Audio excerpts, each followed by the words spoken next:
తనిఖీ సమయంలో ప్రయాణికుడు చెకింగ్ నుంచి తప్పించుకునే ప్రయత్నం చేసినప్పటికీ డిఆర్ఐ అధికారులు చాకచక్యంగా వ్యవహరించి వజ్రాలు స్వాధీనం చేసుకున్నారు.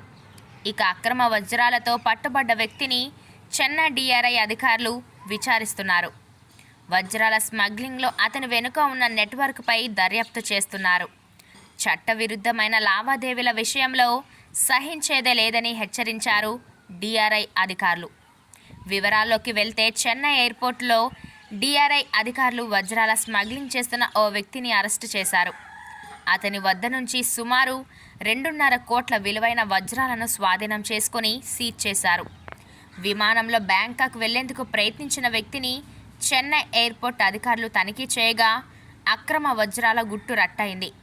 అతని బ్యాగును చెక్ చేయడంతో భారీగా వజ్రాలు బయటపడ్డాయి.